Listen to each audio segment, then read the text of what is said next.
Kalau dulu Mas Adi, sebelum pandemi terutama hampir setiap minggu saya ada di luar pulau. Baik itu di Jawa, di Bali, di Sulawesi, di Sumatera, itu hampir setiap minggu. Dan itu pandangan orang menjadi status sosial yang luar biasa. Yang keren ya. Yang keren itu. Tapi itu tidak menjadi satu jaminan, satu kebahagiaan.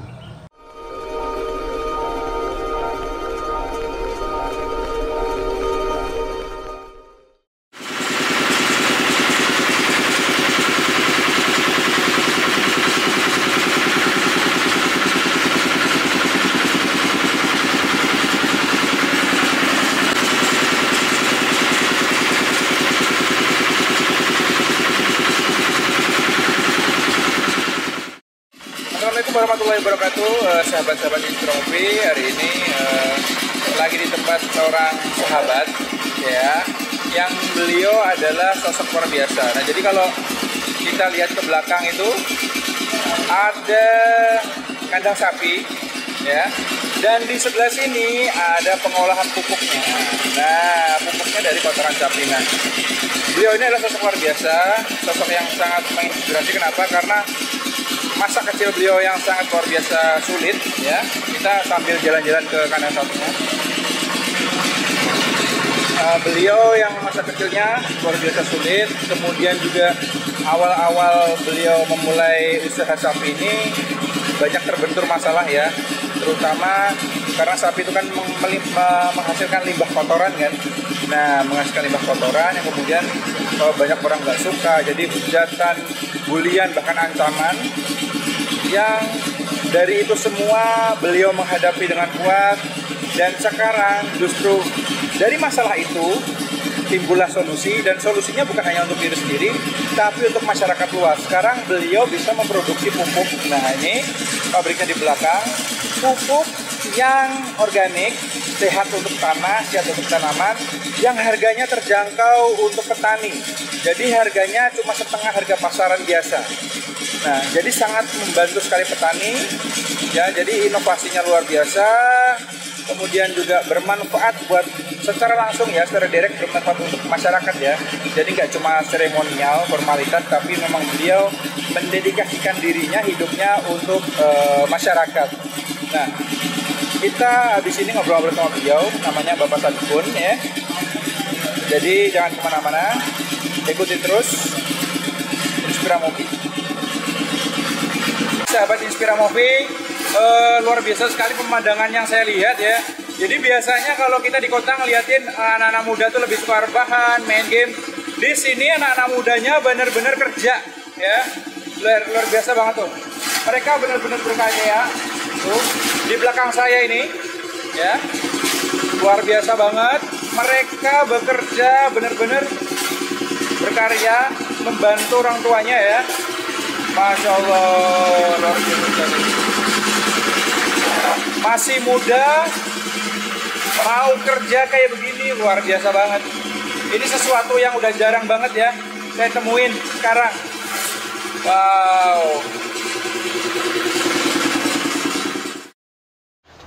Assalamualaikum warahmatullahi wabarakatuh. Ini dia orangnya, sahabat Inspiramobi. Tadi kan lihat kan saya dari depan ngeliatin kandang gitu kan, kandang sapi. Nah, tapi kandang sapi bukan sembarang kandang sapi ya kan. Kotoran sapi pun yang bau tidak sekedar jadi cuma sekedar apa namanya sampah yang menumpuk, tidak, limbah yang menumpuk, tidak. Nah, kan tadi saya bilang ajaib loh kotoran sapi tapi bisa jadi jutawan. Nah, beliau nih orangnya. Assalamualaikum. Waalaikumsalam, Mas Adi. Pak Musodikun lebih biasanya dipanggil Pak Sadikun ya? Iya. Jadi lebih akrab saya panggil Pak Sadikun aja. Boleh. Ya? Oke. Ya, boleh. Nah, Pak Sadikun, apa kabarnya hari ini Pak Sadikun? Alhamdulillah.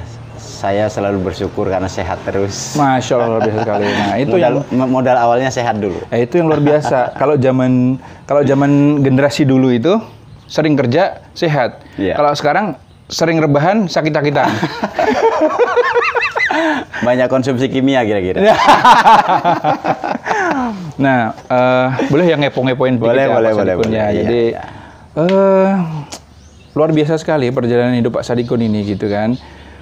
Jadi kalau kita dengar cerita beliau ini, istilahnya ibaratnya sekilas dulu pindah dari daerah yang enak ya di Jawa ya. Betul. Pindah ke sini serasa madesu gitu ya. Luar biasa. Masa depan suram. Aksesnya susah, ngapa-ngapain susah, listrik nggak bisa, mau belanja aja susah. Ini mungkin kita boleh mulai dari situ ya Pak Sedikun ya. Zaman pertama kali pindah gini tuh dukanya apa aja sih yang dirasain? Iya. Saya ingin cerita ya bagaimana saya ketika dari Jawa itu di situasi di zona nyaman lah. Artinya akses kemanapun itu sangat mudah. Listrik sudah terjangkau. Mau nonton TV juga bisa. Mau kemana-mana bisa. Ketika kami hijrah ke Kalimantan Selatan di Kabupaten Barito Kuala ini sangat bertolak belakang. Saya hadir di Barito Kuala ini tahun 1983. Wow. 1983 itu saya masih kelas 2 naik ke kelas 3 SD, Mas. Kelas 2, kelas 3 SD. Jadi saya belum bisa pemikiran itu mau seperti apa. Taunya kan happy-happy saja. Happy anak-anak kan? Iya. Dan sepanjang jalan, sepanjang sungai itu daerahnya tandus. Artinya untuk pertumbuhan baik itu gulma apalagi tumbuhan-tumbuhan berupa pangan itu tidak ada. Kemudian akses untuk transportasinya saat itu menggunakan transportasi air. Jadi kita tidak punya akses untuk ke ibu kota menggunakan transportasi darat karena untuk jalan kaki aja itu tidak bisa. Berarti apalagi motor nggak mungkin bisa lewat. Apalagi motor. Jadi waktu itu saya sangat sedih, sangat prihatin. Saya merasa bagaimana dengan kondisi bapak saya yang seperti ini waktu itu. Walaupun bapak saya waktu itu sangat gagah, sangat menginspirasi buat saya, kesemangatannya yang luar biasa. Nah, tahun 83 tersebut awalnya datang kami jam 9 malam. Di situ tidak ada lampu, boro-boro kok listrik ya, untuk jalan juga susah. Ya, listrik nggak ada berarti?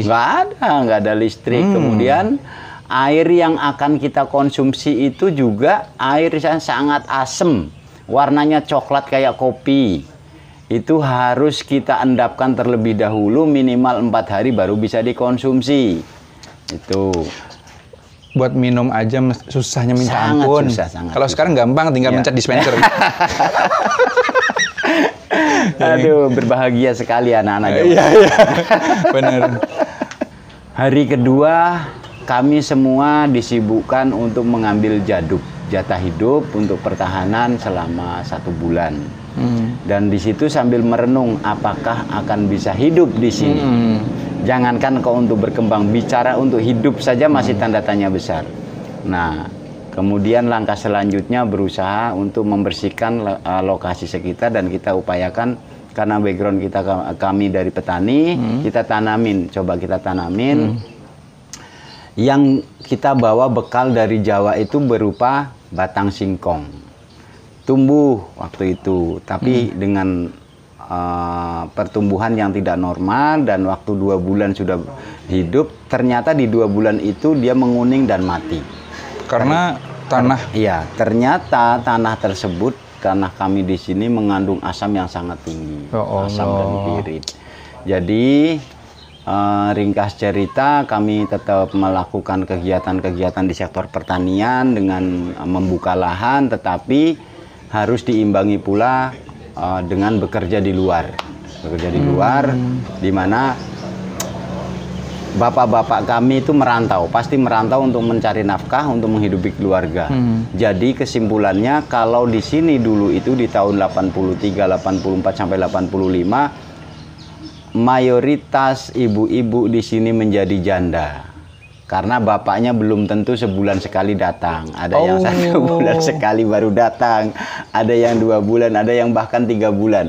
Mereka merantau cari untuk penghidupan ekonomi. Ya Allah, karena di daerah sekitar masih belum memungkinkan. Kemudian akses informasi kami juga sangat sulit, terutama TV ya, dari TVRI yang satu-satunya bisa diakses, dan itu pun satu desa itu paling yang memiliki TV itu baru sekitar 2 atau 3 orang. Ada sifatnya TV umum tersebut yang akan menjadi tontonan bagi warga di sini itu setiap malam rame, terutama malam minggu untuk hiburan. Itu ceritanya. Sekolah nggak sih waktu itu? Sekolah. SD sekolah? Iya, sekolah. Jauh Tapi dari rumah? Jauh, sekitar 3 kilo jalan kaki. Jalan kaki 3 kilo dan jalannya Jalannya tidak normal, itu setiap tanah batu? tanah lembek. Tanah lembek? Iya, dan setiap 150 meter itu ada parit, di mana di situ pada saat itu belum ada jembatannya. Berarti nggak pakai Nggak pakai sepatu, nggak pakai seragam.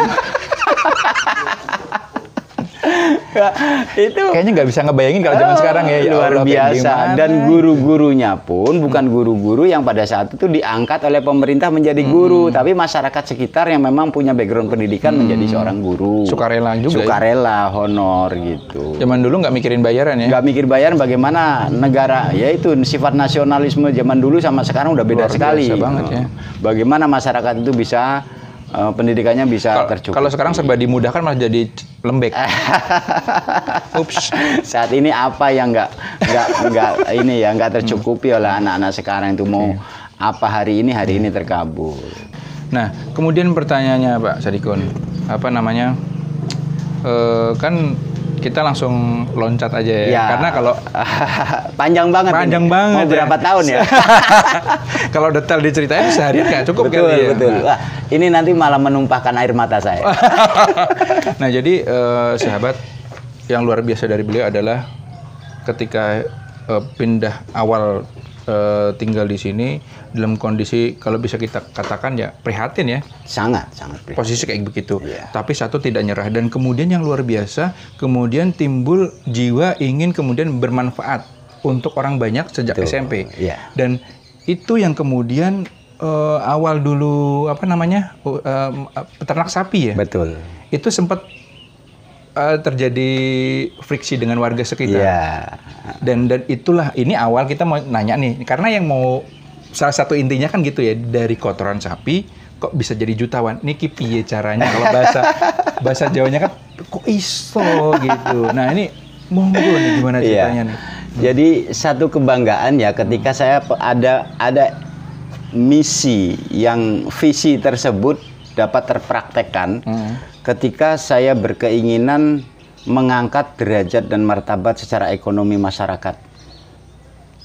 Permintaan saya disambut baik oleh pihak dinas peternakan pada saat itu di Kabupaten Barito Kuala. Kemudian saya diberi satu program, digelontorkanlah program tersebut dalam bentuk ternak sapi bibit, betina-betina. Tapi saya fight dengan dinas peternakan itu tidak 1-2 kali, bahkan saya dituding-tuding. Cuman saya orangnya tipikalnya tidak pernah menyerah. Alhamdulillah pada saat itu tapi ini catatan dari kepala dinas pada saat itu. Tapi kalau ini gagal, kamu ku blacklist katanya. Baik, saya siap. Nah, pada saat itu 35 ekor saya diberi bantuan.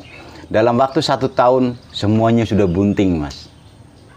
Saya peliharakan sama teman-teman yang di sini yang punya pengalaman dari Jawa. Di Jawa sampai belajar bisa piara sapi kan. Ayo piara sapi saya bilang. Tapi kandang bikin sendiri ya. Nah, saya serahkan semuanya 1 tahun kemudian 6 bulan ya. 1 tahun sudah beranak. 6 bulan sudah berbunting, 1 tahun beranak. Mereka sudah menghasilkan satu-satu. Ini menjadi kebanggaan luar biasa. Nah, di situ pula seiring perjalanannya waktu, ternaknya itu semakin maju, kotorannya lagi jadi masalah besar. Di mana pada saat itu saya tidak tahu bagaimana cara pengelolaannya ini. Jadi ketika itu katanya sampai warga ribut ya? Iya. Katanya protes. Betul. Saking banyaknya kotoran, otomatis mengganggu secara aroma. Terus kelihatannya juga nggak bagus kan? Ya, itu luar biasa. Tidak hanya berdampak pada diri saya, tapi juga keluarga saya, termasuk juga anak-anak saya. Saat itu tidak semua orang suka dengan peternakan dan tidak semua orang suka ketika melihat ekonomi masyarakat atau individu itu akan naik. Jadi mereka yang tidak suka tersebut biasalah cari gara-gara.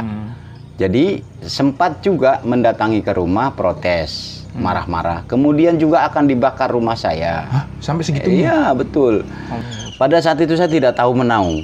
Ini mau diapakan letong ini? Ngeblank banget ya? Iya. Saya mau ngeluh kepada siapa? Di sini tidak ada yang dapat saya keluhan.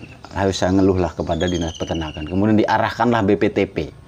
BPTP itu yang hampir setiap minggu itu datang ke rumah saya. Belajar.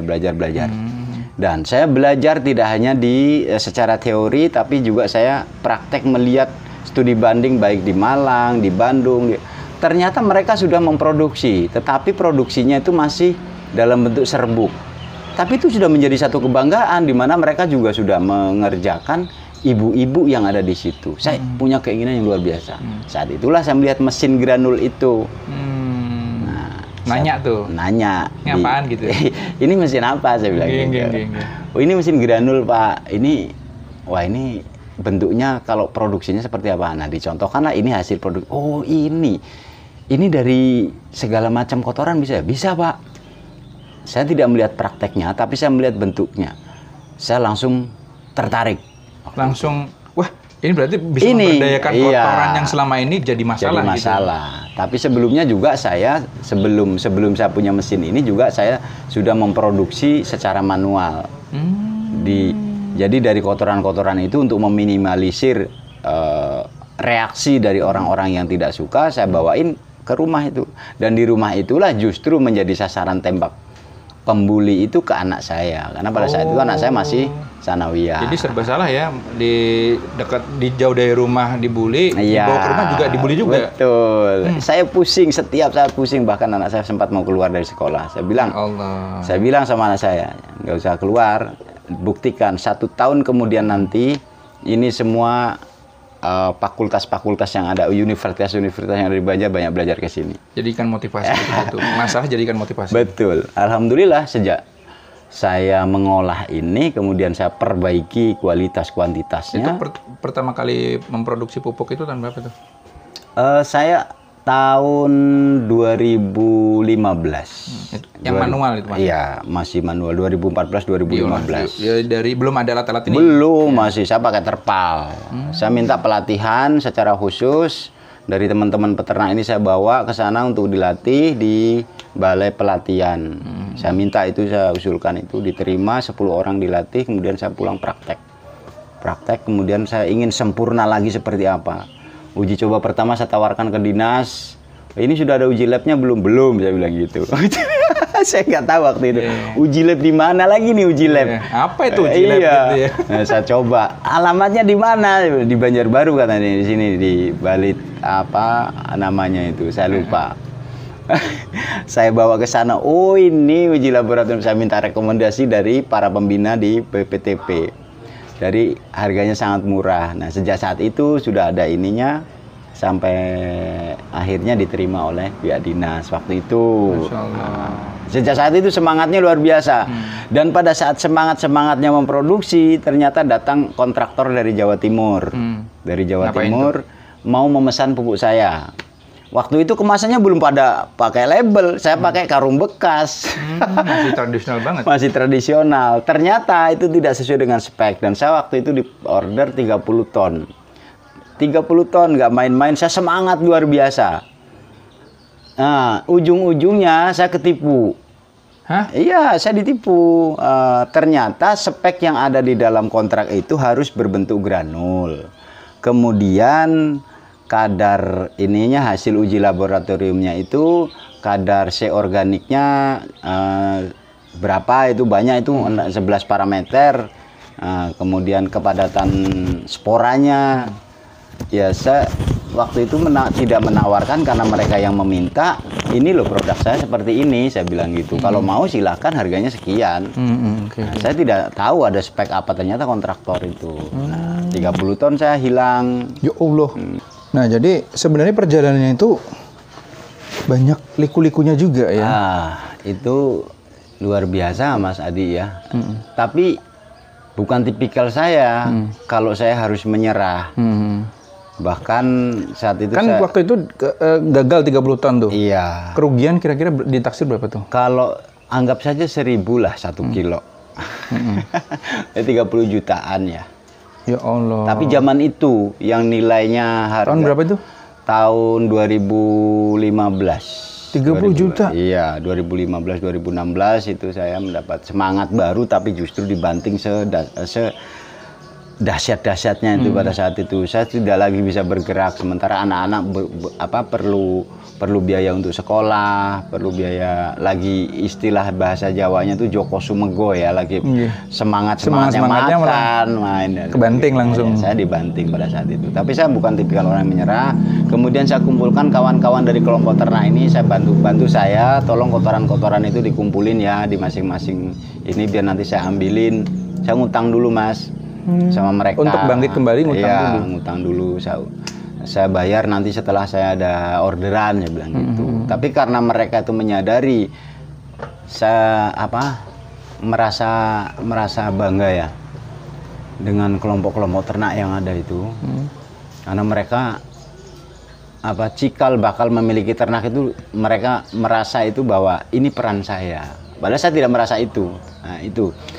Jadi wes kalau perlu ambil aja semuanya, nanti gampang urusannya itu di situ. Nah, sejak saat itu saya coba, karena di sini saya juga menjadi produsen, menjadi kulinya, menjadi manajernya dalam satu gudang ini, termasuk menjadi marketingnya. Iya. Itu semua all in one. All in one. Nah, kolega-kolega saya semakin banyak, alhamdulillah ya, sampai hari ini permintaan naik terus sampai sekarang. Iya. Nah, sempat juga down di tengah-tengah yang luar biasa. Saya tinggalkan produk ini, mungkin Allah tidak menghendaki saya meninggalkan ini. Saya justru duduk di perusahaan, kemudian perusahaan dihantam badai COVID.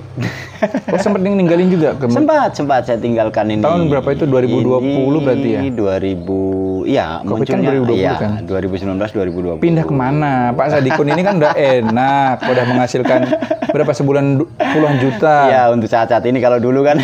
Nah, terus ditinggal waktu Iya. itu. Kok bisa ngapain? Gimana ya? Diajakin gitu? Betul. Mungkin terobsesi untuk lebih cepat ya, lebih cepat naiknya. Mungkin melihat para sultan gitu. Itu kealpaan saya, dan saya minta ampun betul kepada Allah Subhanahu Wa Taala. Saya karena awalnya memang ingin memperbaiki tidak hanya kepada tanah kita, tapi sebagai kehidupan masyarakat tanaman, kemudian masyarakat yang ada di sini untuk diberdayakan lebih bagus lagi. Nah, saat itu saya tinggalkan itu. Nah, mungkin Allah memperingatkan, lu jangan kemana-mana gitu. Akhirnya saya kembali lagi ke sini, dan sekarang yang kemudian membuat Pak Sadikun balik lagi itu apa? Iya. Waktu pandemi itu? Kayaknya saya tidak kuat ya, karena itu bertentangan dengan hati nurani ya. Apa yang dikerjakan di situ ketika itu? Karena semua hampir bicara uang. Wow, oke. Dan karena visinya Pak Sadikun bukan memperkaya diri, tapi bagaimana kita bermanfaat untuk masyarakat banyak. Betul, iya. Gitu ya. Juga kaya bareng-bareng. Nah, kaya bareng-bareng gitu. Yang mau tentunya. Kalau hanya tinggal ini sih bukan ya, harus berusaha sih, harus berusaha semua. Nah, sekarang saat ini Pak Sadikun mampu memproduksi berapa banyak dalam satu bulan? Dalam satu bulan saya hitung 25 hari, dalam satu hari capaiannya 500 kilo dalam bentuk granul. Dan ini permintaan saya untuk bulan ini saja belum bisa memenuhi separohnya dari jumlah 500 karung. Baru sekitar 150 karung yang saya penuhi untuk orderan di bulan ini saja. Ini yang bentuk granul, kemudian yang bentuk serbuk, yang curah ini ada sekitar 9 ton yang dalam bulan ini pun harus kelar. Wow. Jadi kalau di rata-rata berapa nih sebulannya?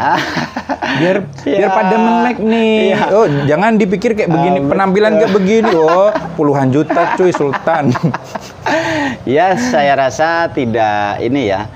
Untuk urusan dapur istri saya sudah tidak bingung, kemudian anak-anak untuk kuliah juga tidak masalah, ya. Kemudian kebutuhan untuk bagaimana anak-anak yang bekerja di sini terpenuhi, insya Allah itu sudah aman. Secara mungkin kalau nominal puluhan juta lah ya. Gitu. Begitu kira-kira. Nanti kalau saya sebutkan nominalnya ketemu sultan ya nanti diketawain. Nah, yang jelas begini, yang luar biasanya adalah ketika kita niatkan hidup ini gitu ya untuk kemaslahatan banyak orang, kemudian seperti Allah itu memudahkan, membantu banget. Betul. Kan gini logikanya ya, ketika ketemu masalah nih waktu itu dibully warga, dijauhi warga, bahkan sampai mau diancam mau dibakar rumahnya itu kan ngeblank banget tuh. Sangat ngeblank banget dah. Kemudian sampai sekarang, kondisi sekarang otomatis kan kita nyadar nih sebagai manusia kita nggak bisa lepas dari pertolongan Allah. Betul. Nah, bagi seorang Pak Sadikun, bagaimana sih memaknai pertolongan Allah dalam hidup ini? Kita istilahnya gini, kita nggak boleh abai bahwasanya kita ini ditolong Allah gitu selama ini, siapapun itu. Betul.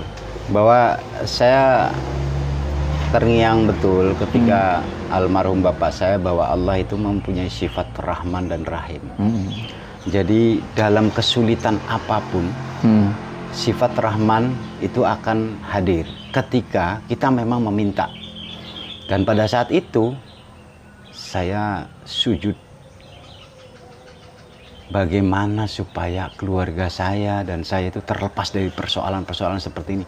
Sedangkan saya merasa, nih ego saya, nafsu saya sudah membantu masyarakat sedemikian banyak. Tidak cukup hanya puluhan juta, miliaran untuk menghadirkan ternak-ternak yang ada di sini.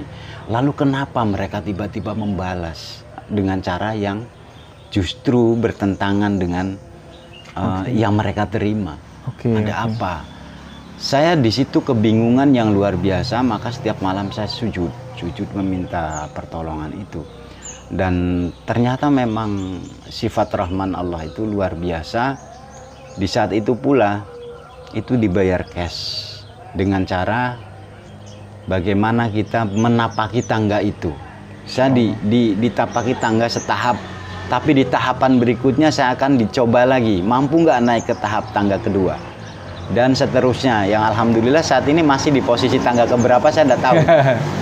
Insya Allah. Yang saya ini, dan lebih ketika kita punya hubungan vertikal dengan Allah, lebih kedekatan dengan keluarga ya, dengan istri, dengan anak. Karena saya memperlakukan anak itu sebagai teman iya, sebagai sahabat iya, sebagai anak juga iya, juga dengan istri. Sehingga saya senantiasa terjalin komunikasi yang begitu akrab dengan anak-anak, dengan istri. Saya melihat tetangga sebelah, saya melihat di kiri saya. Itu setiap hari untuk komunikasi dengan anak aja susah.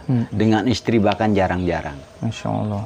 Itu yang saya terima dengan baik. Nah, pada saat saya loncat dari sini meninggalkan kotoran ini, meninggalkan limbah yang ini, Allah sudah sebenarnya berikan banyak kemudahan. Harusnya saya bersyukur.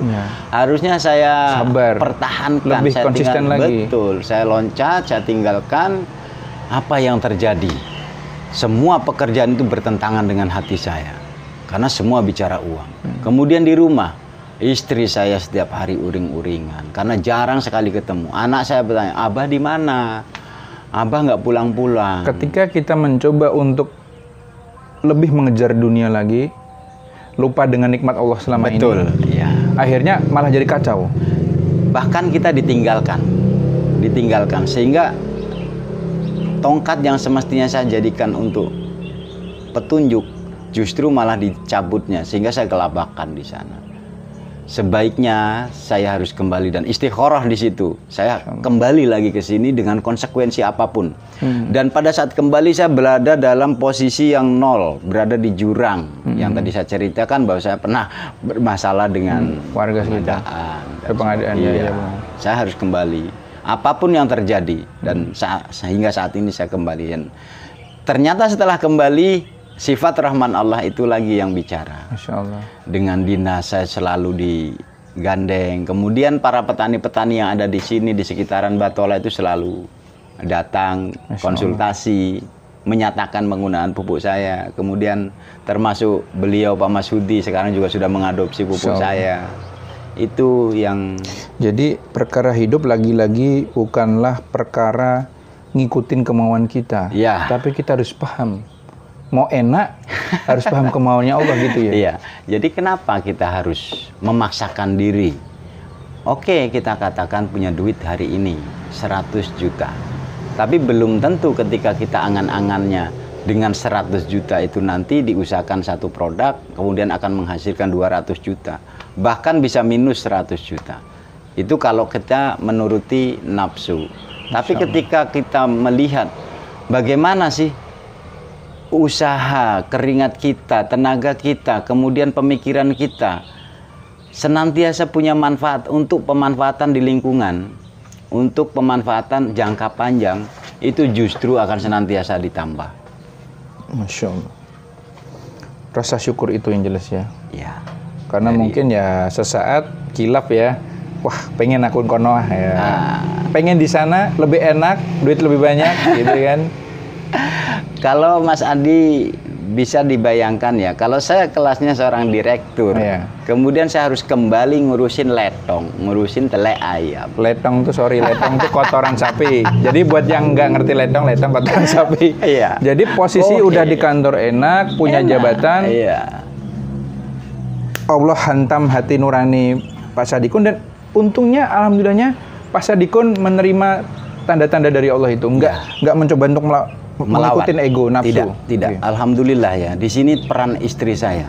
Jadi betul ketika orang berhasil itu karena memang ada pendorong di rumah dari istri yang begitu kuat. Masya Allah. Istri saya alhamdulillah senantiasa bertahajud. Masya Allah. Jadi apa ini? Senantiasa mendoakan untuk saya.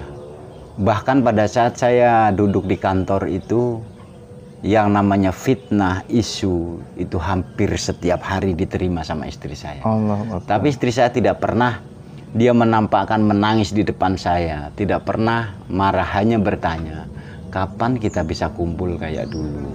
Oke. Nah, di satu waktu keluarlah cerita itu, bahwa katanya Abah begini-begini di sana, katanya Abah ini itu dan sebagainya, katanya.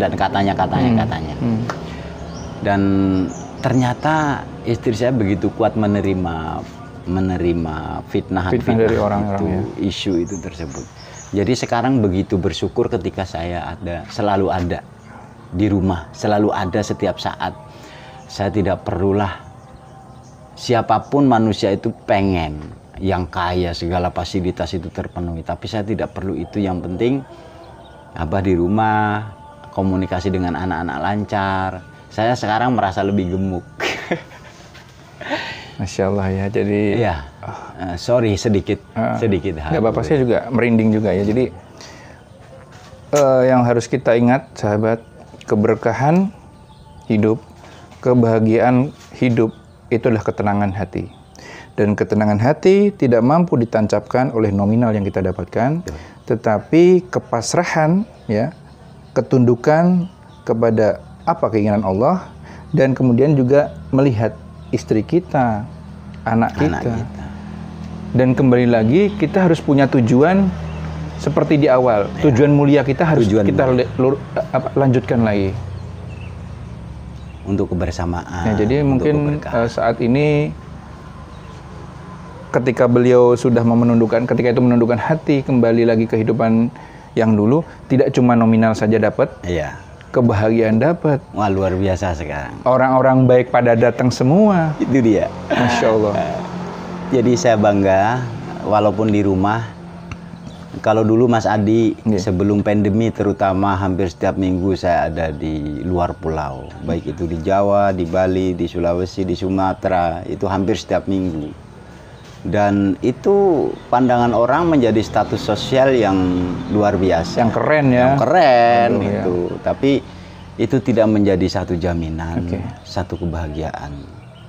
Dan saya banyak teman-teman, kenalan-kenalan, kawan-kawan. Ya ketika kita, jujur saja, ketika kita punya banyak finansial, akan ribuan yang akan datang. Ya, betul. Nah, setelah ini ternyata Allah menyaring, dan ternyata ketika saya sekarang di rumah, tapi ada di mana-mana, yang datang itu selalu orang baik. Masya Allah. Yang datang itu selalu memberikan satu pandangan-pandangan, wawasan-wawasan yang selalu itu memberikan satu semangat buat saya. Masya Allah. Beda dengan yang dulu, ketika datang, ayo kita kumpul, cari rame-rame, nongkrong di sana. Kalau sekarang memberikan inspirasi. Masya Allah, luar biasa sekali. Masya Allah. Jadi ini dia kisah nyata. Hidup itu memang bisa saja berawal sakit, Tapi bila mana kita kemudian pertama mempunyai etos kerja tinggi, pantang menyerah, dan tentu saja kepasrahan kepada Allah, ingat ada zat yang bisa mengatur segalanya, dan kita ini bukan siapa-siapa. Lihat, seorang petani yang dulu hidupnya prihatin sekali, ya sekolah aja nggak punya sepatu, nggak pakai seragam, Nggak pakai seragam. saat ini menjadi seorang jutawan. Pesan Pak Sadikun, closing statement untuk orang-orang di luar sana. Iya, saya berpesan dalam satu kelompok-kelompok yang seringkali saya temui. Saya juga bergaul dengan kawan-kawan di Badan Restorasi Gambut karena memang ramah lingkungan ya. Jadi saya berpesan dengan kawan-kawan, mulailah dari yang ada, kemudian tidak perlu harus menunggu nanti, kemudian tekuni. Insya Allah itu akan menjadi hasil yang memuaskan. Dan jangan berpuas hati ketika produk itu sudah jadi, tapi menjadi pemicu ini harus kita lebih tingkatkan, dan itu dengan sendirinya akan datang orang-orang yang kita harapkan tanpa disangka-sangka. Masya Allah. Nah, jadi sedikit, hampir lupa. Jadi beliau ini tidak hanya bisa menghasilkan omset yang sekian, tapi runutannya. Jadi kalau saya ambil benang merahnya, kenapa? Ternyata beliau ini kan dulu punya keinginan bermanfaat buat masyarakat. Iya. Masyarakat sekitar udah nih. Sudah. Nah, ternyata pupuk yang beliau hasilkan itu hasilnya jauh, mungkin hampir setengahnya Iya, dari harga pupuk pada biasanya. betul. Dan itu benar-benar bermanfaat untuk para petani yang problem nomor satunya pupuk. Iya, saya tambahkan Mas Adi ya. Petani sekarang ini diguncang oleh situasi harga yang sangat tinggi pupuk kimia.